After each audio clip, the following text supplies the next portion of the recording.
I've been in two.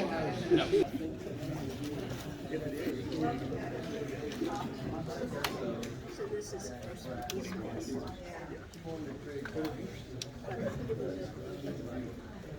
No, it's been several days.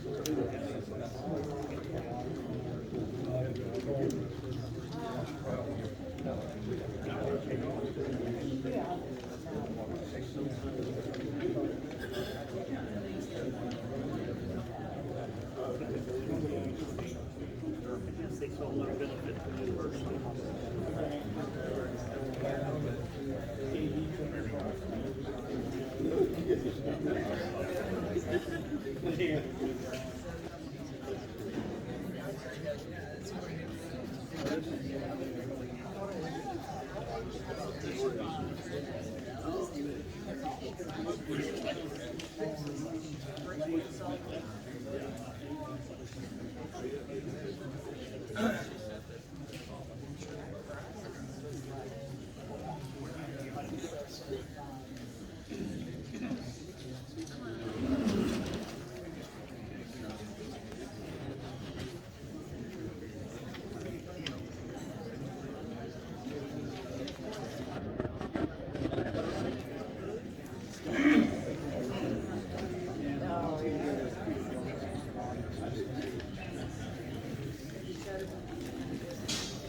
Morning. My name is Joe Weber. I'm the current president of the Kenton County Historical Society, so I'd like to welcome you all to Regional History Day 2023. It's nice to see everybody back after a 4-year hiatus. COVID shut us down in 2020 and like the week of. So a lot of the speakers today were speakers that were supposed to be here then, so we would like to thank them for all coming back, especially Bob. Thank you all to everybody that was involved in planning this, especially Elaine, the Kenton County Library, and for them hosting us today and allowing us to use their space. We want to thank everybody that's here presenting today as well. Just a few reminders before we get started. Please silence your cell phones. Make sure they're on quiet. I'm a teacher, so I know how that goes. Restrooms are located in the hallways and also in the front. Make sure you save your door prizes. Those will be announced at 2 o'clock. If you want to see what the door prize that you can win, that's on the Kenton County Historical Society's table, ready to come in the doors in the vendor room. Hopefully everybody found the coffee and the snacks and the water, which is in the vendor's room. If you do partake in those, please make sure you just throw away your garbage so people aren't having to pick up after you. Lastly, I'd like to introduce our Vice President of our Historical Society, Mr. Carl Litzenmeyer.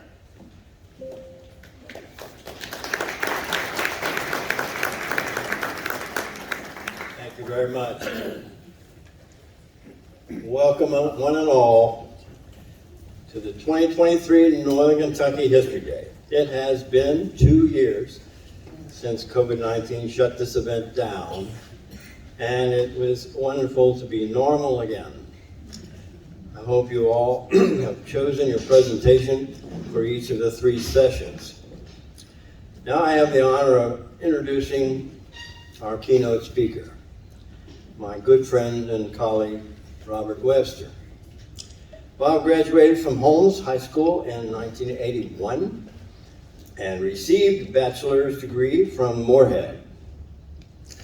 As president of the Kenton County Historical Society during that time, Bob began writing books on local history. First, there was The Balcony is Closed, a survey of neighborhood theaters that are gone. Then, Northern Kentucky Fires, a summary of the most memorable fires in this region. This book became very popular and brought out people connected with the former Beverly Hills Supper Club. They thought that the 1977 fire needed research, since many former employees felt their stories were ignored. After 4 years of work, many interviews, and use of the Freedom of Information Act, Bob produced a definitive work on the arson cause of the Beverly fire. This book is, to my mind, the single most important research our society ever produced. To illustrate Bob's tenacity, I have to bring up something. His research into, for example, Covington's Peaselburg neighborhood is a case in point. Raise your hands if you have heard the urban legend about it referring to goose dung. Okay, right? That's supposed to be a Plattdeutsch word. That's what we think. But it certainly isn't Hochdeutsch, because goose dung would simply be ganz dungern. So that isn't it. So Bob contacted language departments in several European universities and found there is no such word. Certainly none that means goose dung. He has put the urban legend to rest. In that region, we don't really know where that word comes from, and we are going to presume that it's an early family that left no record. So the residents can now cease to be embarrassed by the neighborhood's name, because it isn't, simply because there happen to be goose farms there. There's no connection. So I'm just very, very impressed that Bob made the effort, and that's the way he is. Okay, today Bob will present his latest book, A Short History of Northern Kentucky. We local historians have often thought that those downstaters who have slighted us, for example, James Clotter's definitive work, A New History of Kentucky, makes no mention of the Beverly fire. Bob has filled the local history void. I give you Bob Webster.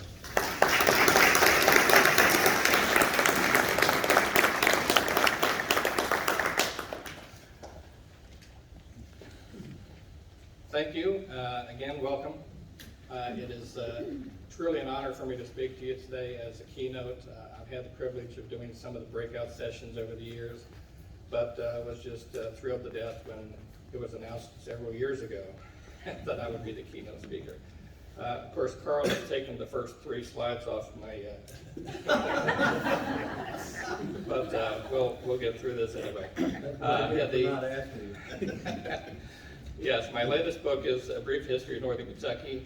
I'm going to take a little moment today and say, well, at least part of this is going to be the making of A Brief History of Northern Kentucky. For me to cover my book, we would need about 3.5, 4 hours, because we're talking about millions of years of history. But he already took care of this for me.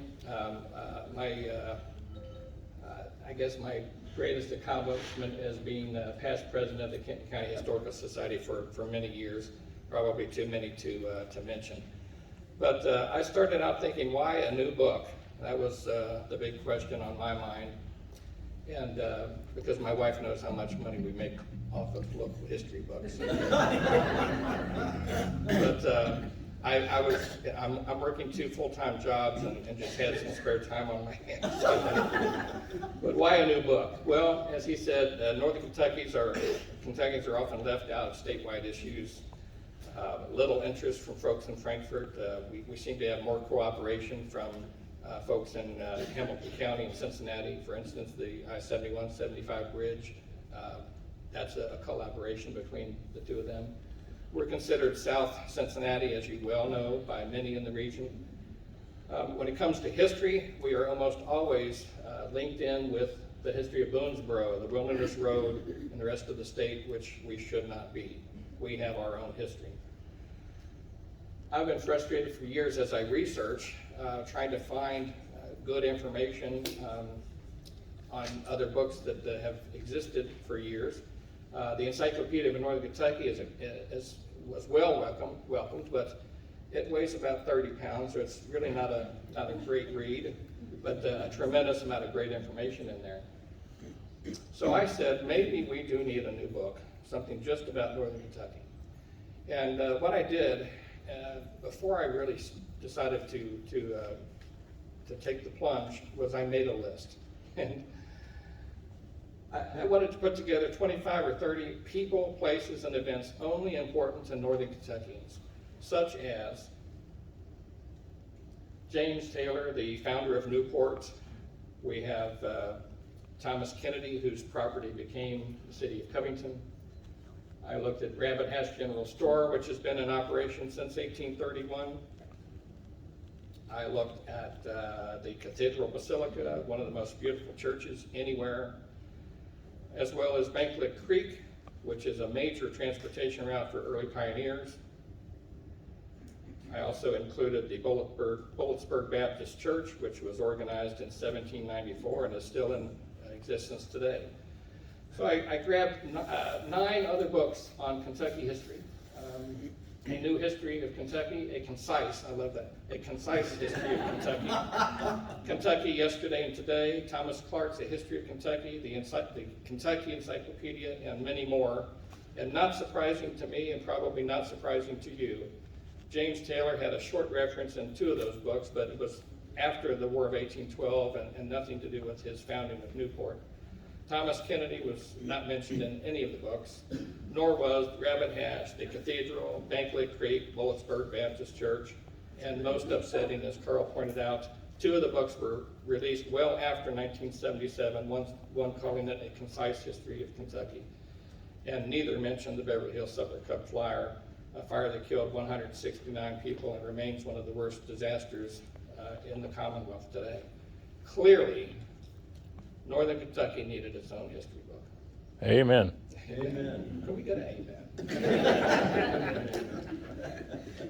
Now, this certainly is a compilation. Multiple previously published articles and books were studied and used. Northern Kentucky Heritage Magazine, if you are not a subscriber to that, please do so by the end of the day. The Encyclopedia of Northern Kentucky, as I mentioned, a history of Grant County, Boone County, from Mastodons to the Millennial, Campbell County, Kentucky, 200 years, Covington, Kentucky, the Gateway City, a centennial history of Erlanger, Kentucky, and many more. But it is also linked with a tremendous amount of brand new research. In-depth studies of current trends and vices, such as the heroin and opioid epidemic and drug treatment centers, recent revitalization of the inner cities, the explosion of downtown living by young professionals.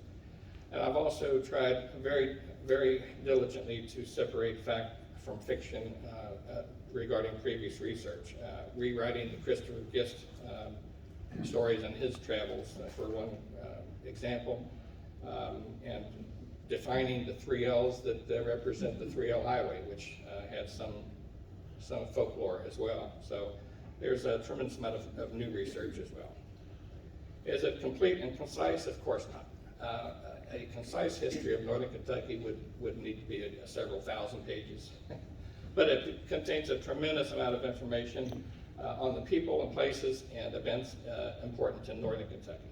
I like to say it covers the upper 10 counties from before the Ohio River existed to the building of the Ark at Williamstown. So that is why there's a new book. So today I'm going to give a general overview of what is in the book. Obviously, as I mentioned, I can't put it all in there. But I hope that you would be impressed with the amount of information that's in the book. I am quite sure I'm going to have someone, probably more than one, come and say, well, why didn't you put so-and-so in there? Why didn't you put... Well, we'll work on that. So before the Ohio River existed, certainly, the first chapter is a prehistory of the region. Pre-glacier information, never before detailed in book form, is included in this. Post-glacier animals, the ancient civilizations, and I've got in red here just to make mention. If you are not aware, there's a new historical highway marker that is dedicated to the ancient civilizations that were here in Northern Kentucky.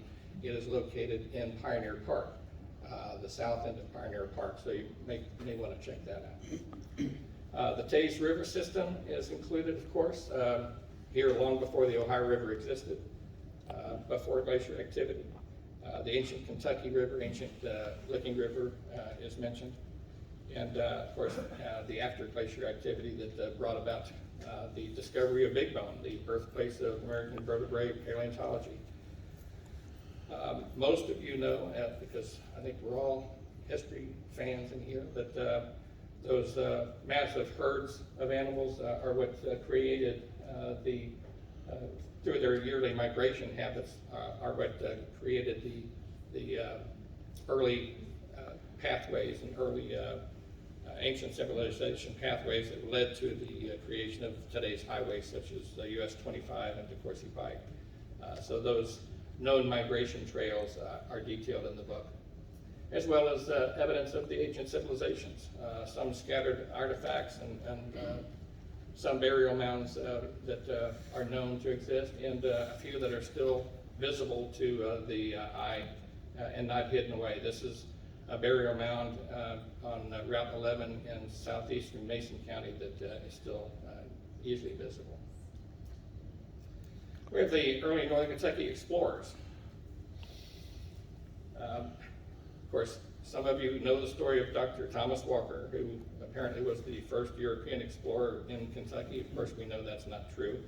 The fact is there were several French explorers who predate Walker by decades, Dutch and Spanish explorers as well, and from my research, the earliest seems to be Hernando de Soto, who was in parts of Kentucky as early as May 1541.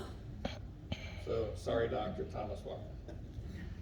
Christopher Gist, for some unknown reason, Gist is noted in many early histories as the first European to explore what is now northern Kentucky with the Ohio Land Company in 1750.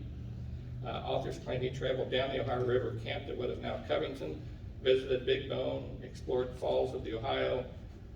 Simply not true. The fact is his journals are extremely detailed and fairly easy to follow for the most part. He was never at present-day Covington, Big Bone, or Louisville. Again, based on my research, what we know on the left, and what we've been told as far as the Big Bone story, he writes when he was just west of present-day Portsmouth. He says, quote, "Here I met two men belonging to Robert Smith and one Hugh Crawford. They were returning from an area where large bones were found, and they gave me some of the bones." So in reality, the bones were found by Robert Smith's men and given to Gist, who was nowhere near Big Bone at the time. And there's nothing in his journals to suggest that he ever went there. As far as Covington, we've been told that he followed the Ohio River from Pittsburgh down to the mouth of the Licking. But in his journals, he clearly states that he went due west after leaving Pittsburgh into the Ohio country and entered Kentucky at opposite Portsmouth. So we hopefully clear that up a little bit. Mary Ingalls, Draper Massacre, Draper Meadows Massacre is well detailed. And of course, if you don't know the story of Mary Ingalls, we'll buy the book. But it's very important and certainly was worth a couple of pages in my history. Skirmishes with early Indians are actually included, including the attacks at Billensboro and elsewhere. And you say, wait a minute, that's central Kentucky, what's going on here?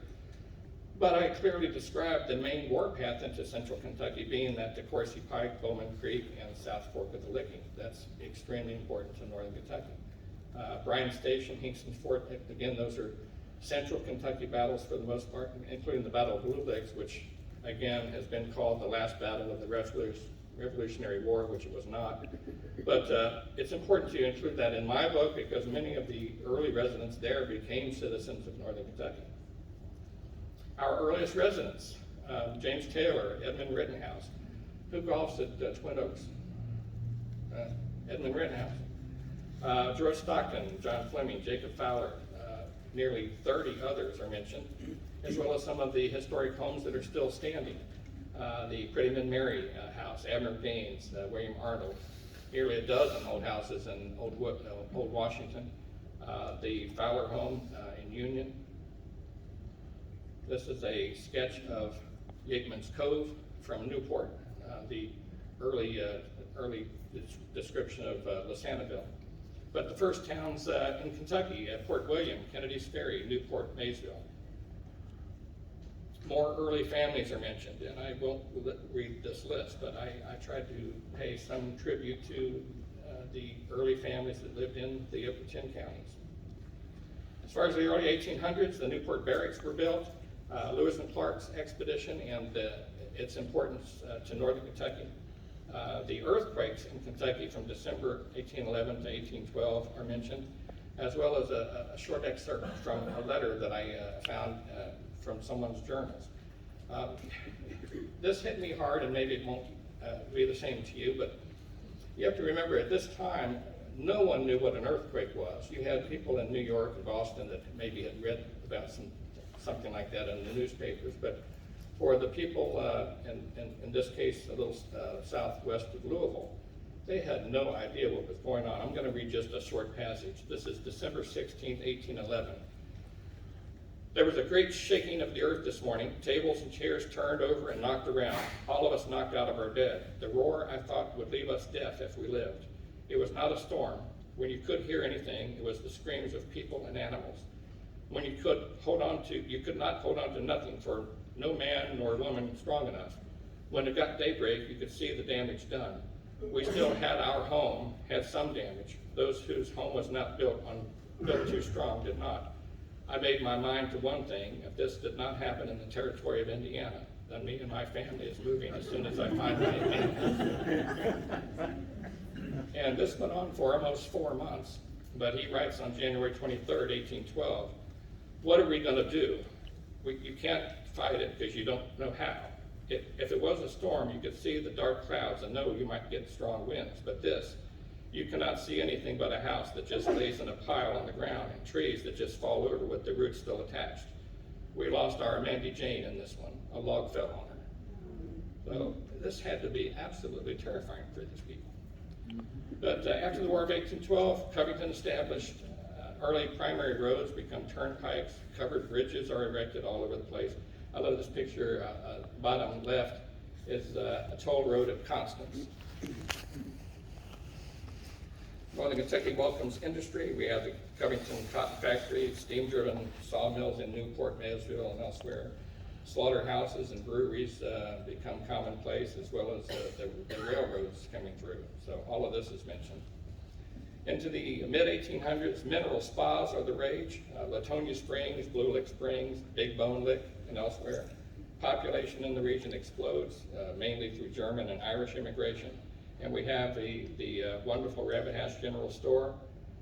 Stephen Foster is mentioned, and I'm sorry, but most of you are probably aware that new research indicates that he probably was never in the city of Bardstown. If he got any inspiration at all, it was probably from Augusta, maybe Covington, but he's never been. And one of my favorite finds, Godfrey Frankenstein, I learned was a oil painting artist that did some 26 paintings of the Bank Lick area, and I located this one in the Cincinnati Art Museum. And if you study hard, I have to do this. Madison Pike in Fort Wright, the animal clinic sits right up here just north of the tank bus garage.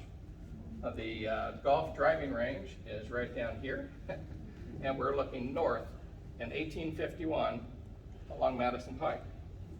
I just find that fascinating. People say, gosh, I wish it was still like that today. It may take you about 8 hours to get to work. It would be beautiful. Slavery is, of course, included in the book, but it's our history, not the history from central and western Kentucky. The fact is, few slaves were here compared to the rest of the state. Of course, Mason and Grant County were more heavily populated. The slave auctions are mentioned, however. Most slave-owning families were in the western part of the state. Our importance, of course, was the Underground Railroad, but again, there's some facts that have been thrown around that needed to be disproved. It seems that everyone along the river in Covington had slave tunnels. Well, that of course is not true. I like this one because I went to and graduated from Holmes High School, and it was rumored for forever that there were slave tunnels under the Holmes Castle. which of course was not even built till after the, but anyway. Of course, we know most runaways found their freedom in Gallatin and Carroll and Mason counties, Bracken counties. But a lot of the runaway slaves and their supporters are well detailed in the book. We take a couple of chapters to do that. The Margaret Garner story in that tragedy is, again, well defined and again, a little bit too elaborate to get into today. The Civil War, and the city of Cincinnati can certainly thank us for protecting them. We have maps of the various batteries and forts that were erected here, as well as the skirmishes that took place. And I know, I'm not going to elaborate and make this sound like by Northern Kentucky skirmishes. We talk about a couple of rebels and a couple of Union soldiers that saw each other from a mile away and ran. But how it got reported was another story.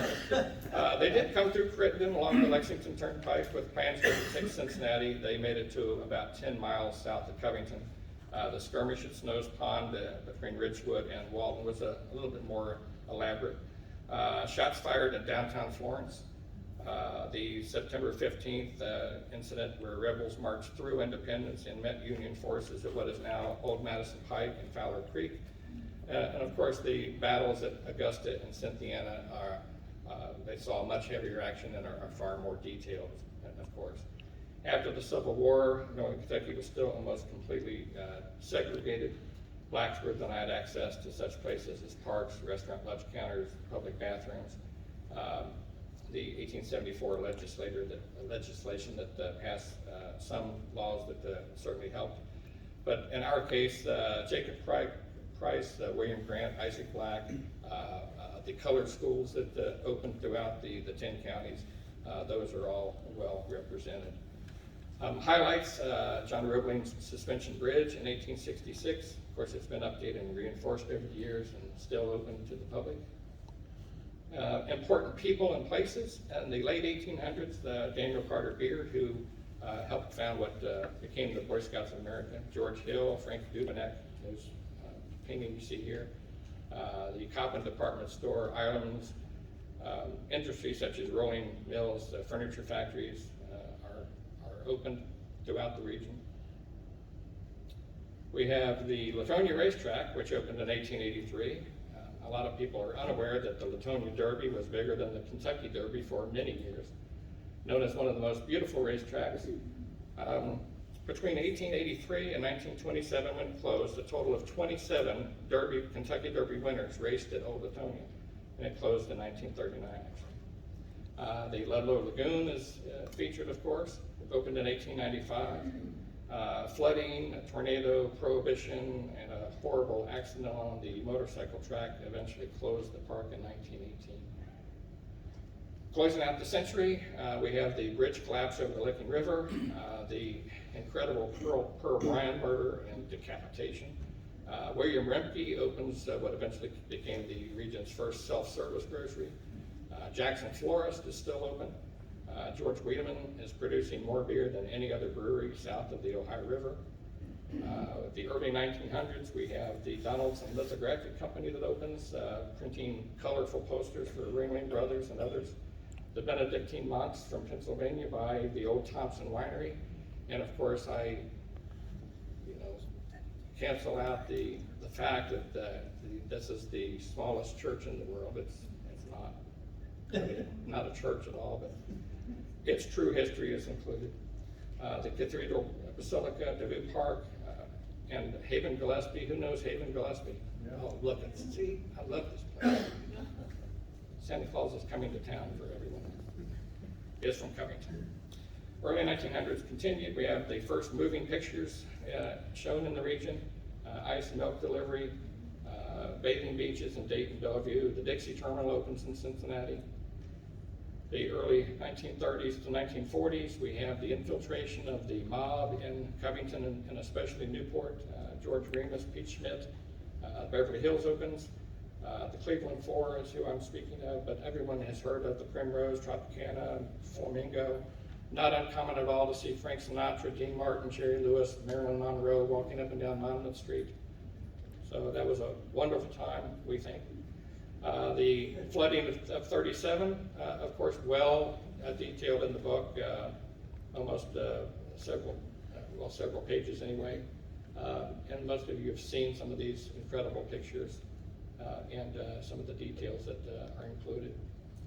This is a shot of Scott Boulevard looking south at 7th Street.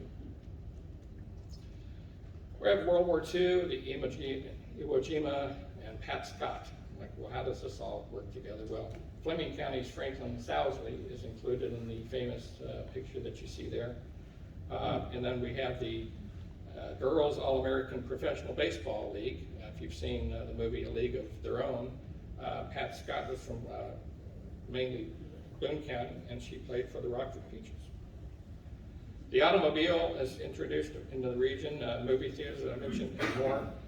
We have Alexandria Pike, Dixie Highway, the 3L Highway, gas stations, motels, restaurants erupting all through the region from south of Covington and Newport in every direction. Pictures there of the Marianne and the Madison. The Denloo, Schilling's Drive-In Motel and Restaurant, the Cane Tuck Restaurant, which has been gone now for many years. And of course the Gourmet Strip, which most of you have heard of, the many restaurants that dotted Dixie Highway from Covington all the way to Williamstown. But within a decade after I-75 opened, many of those were closed. Civil rights movement and urban flight, the 1950s marches and demonstrations, segregation, of course, being a major issue, and especially public school systems. Urban flight seemed to go hand in hand. A national trend was already taking place before desegregation sent many families away. I said, well, how did it start locally? Before 1955, everyone shopped at their neighborhood grocery, their neighborhood market, their neighborhood bakery. And in November of 1955, the Newport Shopping Center opened. Obviously an asset to most of the region, but immediately shops along Monmouth Street saw a decrease in business, a lost customer base that they never really reversed. And while the populations of Newport and Covington had grown steadily for decades, that trend stopped and eventually reversed by the mid-1960s and early 1970s. Well, we have interstate highways that made it easier than ever to live outside the downtown areas. Businesses such as Penny's and Sears, once in the core of town, moved out of town. Even colleges and universities that were in town moved to the suburbs, as well as the neighborhood movie theaters. This added to the problem of inner city decay and poverty, an ongoing trend that cities like Covington and Newport are just now overcoming to some degree. The 70s also brought with it one of the nation's worst disasters, as mentioned, the Beverly Hills Supper Club fire, 169 dead, nearly 100 injured. A long list of new and revised building codes were at least one positive from the event. Brighter highlights of the 80s and beyond, sports legends, Steve Coughlin, Jim Bunning, Dave Justice, and many others are included in the book, as well as the actresses, movies, Broadway stars, singers are mentioned. You've got Rain Man and George Clooney, Leroy Reams. We've got Kenny Price, Skeeter Davis, Carly Pierce is even in the book. She's a new country singer that is making it big. We have other tragedies that are outlined in the book. The Newport fireworks explosion, the Simon Kenton High School explosion, and the Carrollton bus crash, plane crashes as well.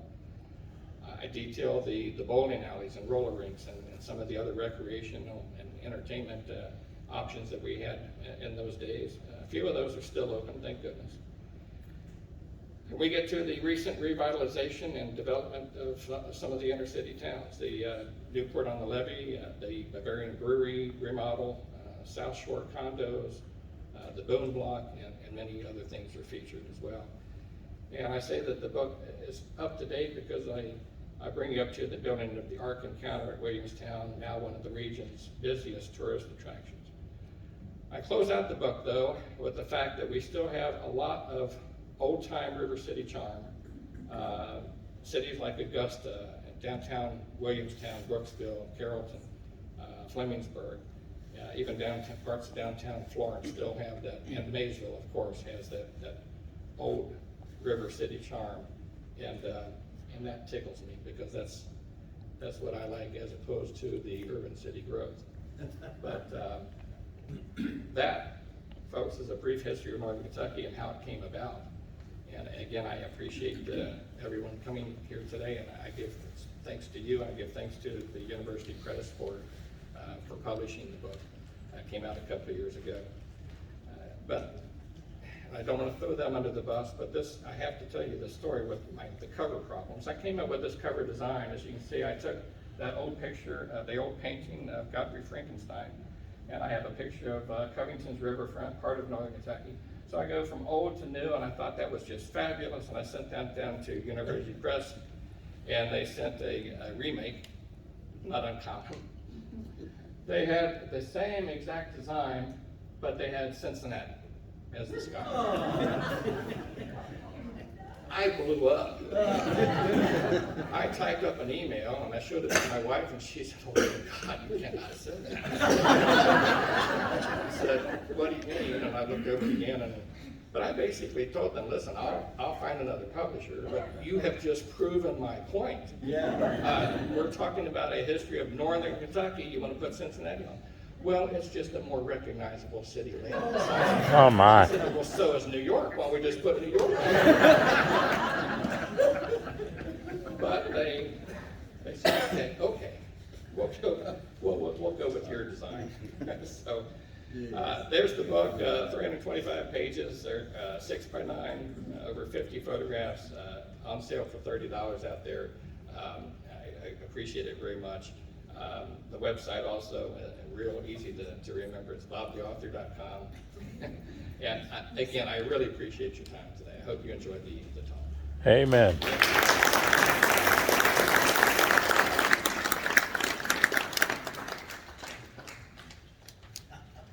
you have to close this out, or they just?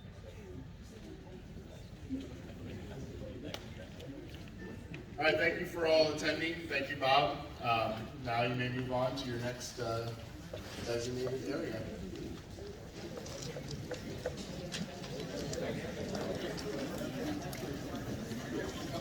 Great story, great story. Travels with John Stephenson, 859-750-0000. Join us on YouTube and Facebook under John Stephenson, and Travels with Dr. John Stephenson on YouTube.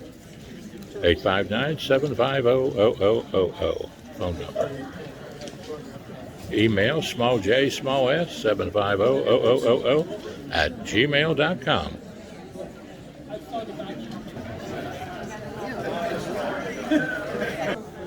And just so happens I happened to run into Bob Rich, whose mother, Mrs. Rich, was one of my teachers in elementary, who I just absolutely loved. What a great teacher. Just like two of my sisters that went into teaching, Judy and Barbara. And they just were lovely teachers. They taught and they loved their students. And Bob was the same way. He worked so hard and did great work down in Frankfort and for the state of Kentucky.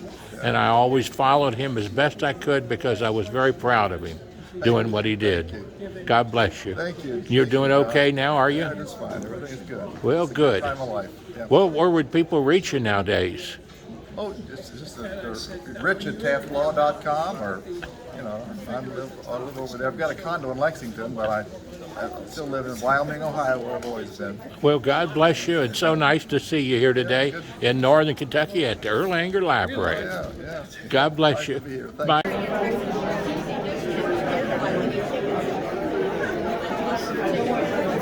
Hello. Good morning. Morning.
Thank you so much. How are you? I'm good. Oh, the fire thing?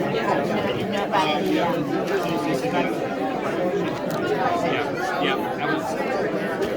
That was not much damage in northern Kentucky because we just didn't have very much population then, but still, it's tremendous. Well, I think I'll use my plastic. Okay, If sure. you don't mind. Absolutely. Is it still 30 yards? Yes, ma'am.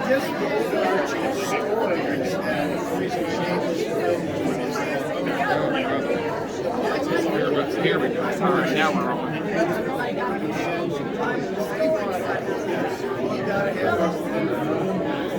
Say, old man. Hi there, how you doing?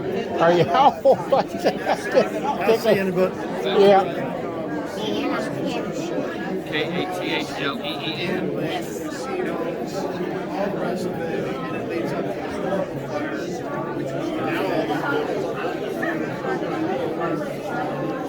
I've been wanting a good read for the summer, and I think I just found it. Thank you so much. Let me get this out of your way. I thought you brought me a snack or something. Very proud of you.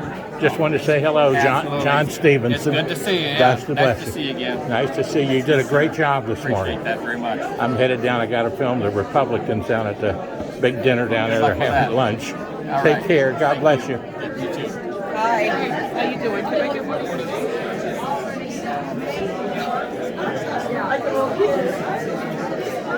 Hello, hello. How's the folks from Boone County? Got to say hello to my friends.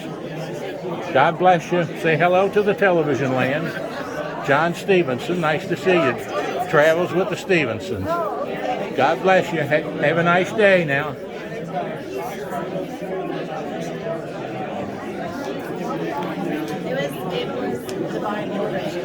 Oh, I'm sorry. Got to have a picture here. Travels with John Stephenson. Nice to see you all. God bless you. Boone County.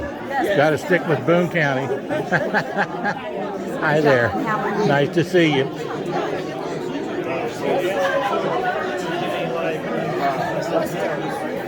Campbell County, where my wife June was born. The Guyman Stephenson, you know the Guymans over there in Campbell County? Jim Guyman, Guyman Brother Home Builders. Didn't if you knew him or not. I married a good Guyman girl from Campbell County. June Guyman. Any of the Guymans? Kenny Guyman, Keith Guyman, Guyman Furniture Gallery. Yeah, I know the name, but I don't know any. Old meant stonemasons. They were builders of a lot of the old churches. In Newport? Newport and Alexander and Cold Springs, Madonna Estates out in Campbell County. They were home builders. Nice to see you all. God bless you in your work here.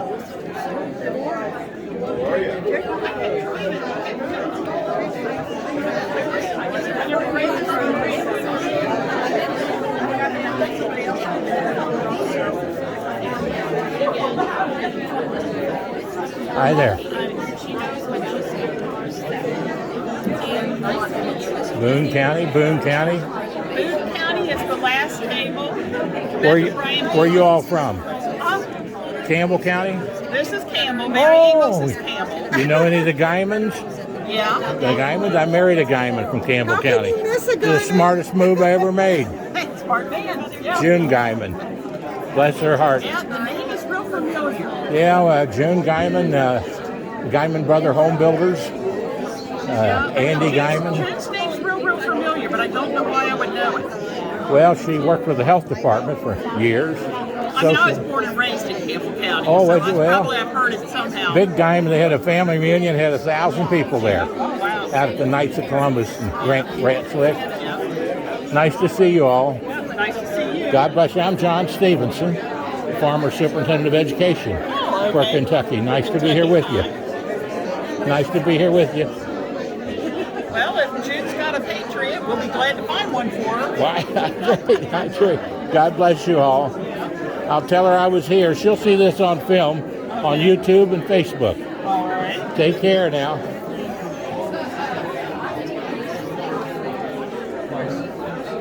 And then because they Friends of Big Bone. they sell off some of the farms so that they keep the bloodline kind of not inbreeding. So I think right now they're down to 8 because they know they're going to be happy. Erlanger and Ellesmere. There's my friend. That's his heart. Dale, how you doing? Good, how you been? Boy, we miss old Dick West, don't we? We sure do. Yeah, God bless him. I'll have to tell Miss June you said hello. How's she doing? Pretty good. We're still both battling sicknesses, Yeah, but we're hanging in there. yeah. I've got to leave and go down and film. The Republicans are having a big thing, the Spring Fling down in Covington at the Radisson, so I got to go down there for that. But I wanted to stop in just to do a little shooting of this. Celebration Kentucky. That one you wrote? Oh, let me get a picture of that. Remember those pictures I gave you? Yeah, They're in the book now. it's fantastic. Now, if people wanted to buy that book, where would they get in contact with you at? My email, dalewalker2@gmail.com. Okay, repeat that one more time. dalewalker2@gmail.com. DaleVolker2@gmail.com. And the Volker is spelled V-O-L-K-E-R? No, V-O-E-L. V-O-A-L-E-L. One more time, V-O-E-L-K-E-R. That's better. That's right. For old people like me. Well, stop Nice back. to see you, Dale. Stop back and see me. God bless you. Hello. Nice to see you all. God bless you. John Stephenson here. You can smile. I got a good picture of you here. Keep my friend Dale over here good company. Nice to see you all. God bless you.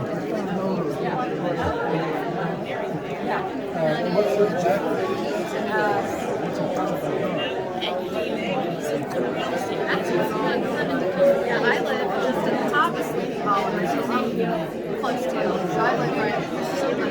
I live on the top of Sleepy Hollow, right across from St. Agnes.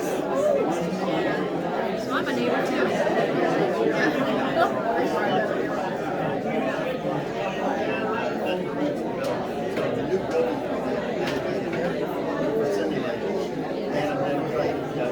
Right. It's on my list to come back down. It's a good problem. It is. You're right about that.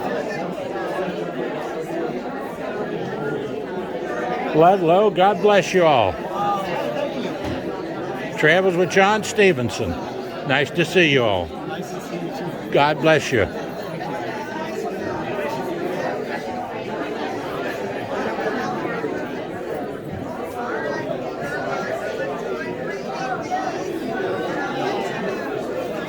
Hello. Pretty good. How you doing? Where's your hat?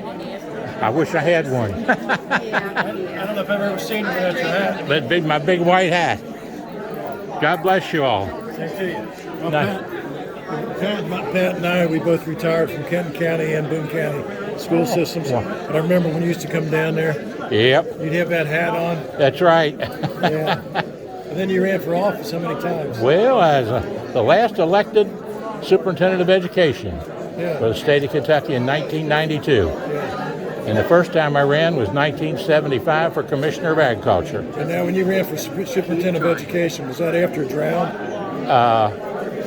No, that was before drought. I was after Brock. You know what? It's too bad you didn't just stay in there then. I'd have loved to stay right You'd have had there. a good man in there. That's right. How are you doing, John Stephenson? Yes, I Yeah, remember. We remember you. We saw you come in. You We were said, "Where's when his I house?" was in school. Yeah, you were a sub. That's right. I probably sang to you. Probably did. I sang to all my students. At Boone County High School years ago. Yep. Amen. Well, God bless you and your work here. Appreciate it. You'll see this on YouTube and on Facebook. And let me give you one of my cards. Get a picture of you. Take one of my cards off of there. That way you'll see this whole thing I'm filming and putting it on YouTube and Facebook. Got one. Thank you. Now let me get you together here. You'll be able to get us. Yeah, I got you. Where do you want the pretty one at? Well, you ready? I'll go find one. 1, 2, and 3. 1, 2, and 3. And tell me who we have here. John Finch. I am John Finch, but I am Pat Berry. John Finch is my patriot. You're Patriot, but your name is actually, Pat Berry. and I had you in school Yes. as a teacher many years ago, Boone County. Praise the Lord. And who we have here? I'm Simon Kenton. Simon Kenton, where I graduated from high school. Well, I ran the gauntlet about more than 7 times. I ran it 3 times in one day, and I still haven't got over it yet. And we love Simon Kenton, the great pioneer. Oh, he's great. That's the name of our chapter. But I'm and- really Tom Keymeyer. And appreciate that. God bless you all. And nice to meet you and nice to be here with you. Get some of those pictures back behind you there. Appreciate it very much.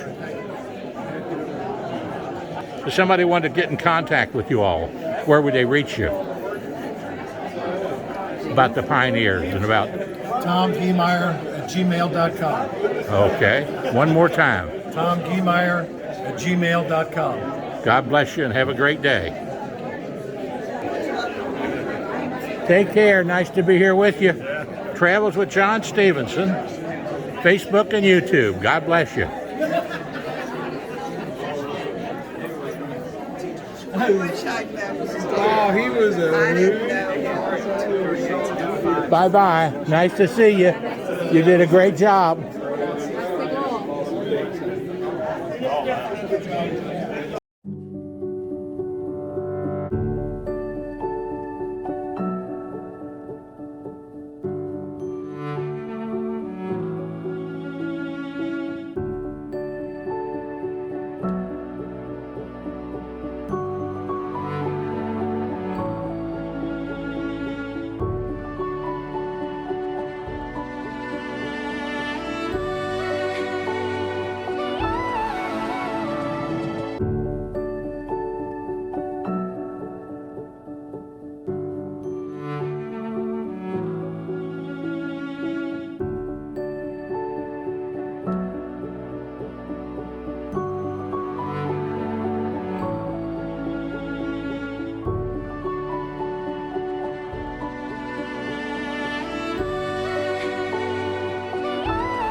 1, 2, and 3. 1, 2, and 3. Now, hang in there just a second because I'm going to ask you a little question. Now, I happen to be out here at Golden Corral today and happen to run into not just an old fella, but an old friend, Harold and Abnett. Now, see, I remembered his name. They were talking, worried about my memory problems. I recognized Harold right off the bat. But now, I thought this beautiful young lady with him was his wife, but she happens to be his daughter. That's what I told you. And your name, ma'am, is? Kim Eubank. Kim Eubank. You any kin to the Eubanks that just helped some Eubanks? On Wayman Branch Road. Are you recording us? Yes. Oh, okay. I'll get back out. On Wayman Branch Road? Well, Mr. and Mrs. Eubank, they have a son that I was helping, and but they might be related and they might not. But It's a huge Catholic yeah. family. Well, I help a lot of people. It's part of my life, and having been in government all my life, I learned how to help people, so I just still do them. But Harold and Abnett was a great railroader. And I want to tell you something. He knew my father well. My father worked on the railroad down there and retired from down there. I remember. And Steve, he was little Steve and I was big Steve. And then believe it or not, my grandfather worked down there on the railroad. And my grandfather was crushed between two cars down there on the same southbound hump. Kill him, and he got killed down there when my dad was just 5 years old. And then my dad went to work for the railroad and worked for him for 30-some years, I guess. And then I worked down there for at least 3 years. So what a family tradition. We all worked there.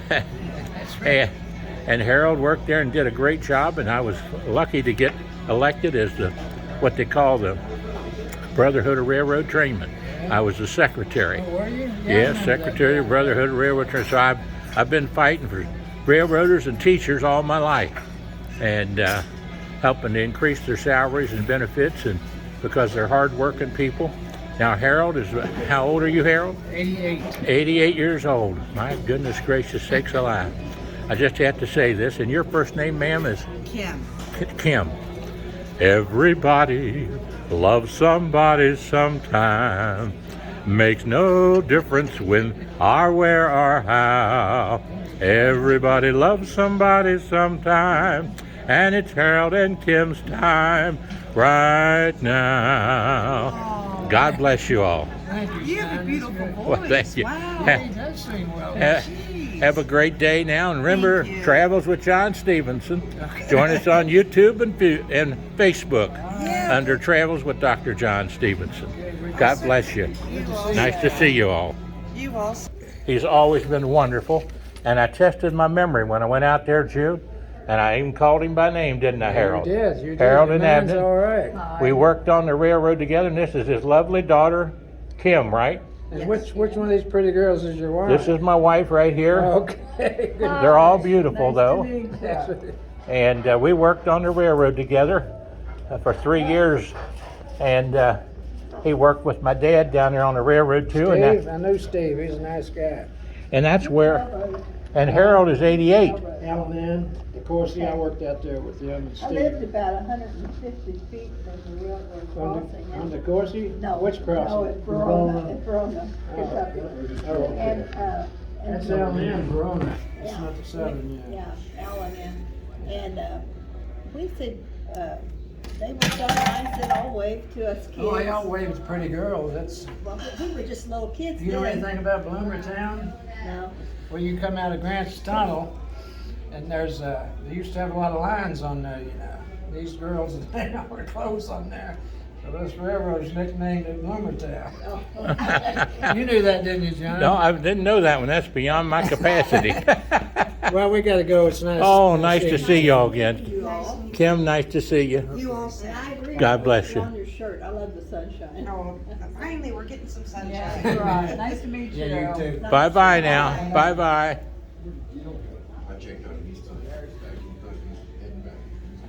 Prefer if I don't say so myself.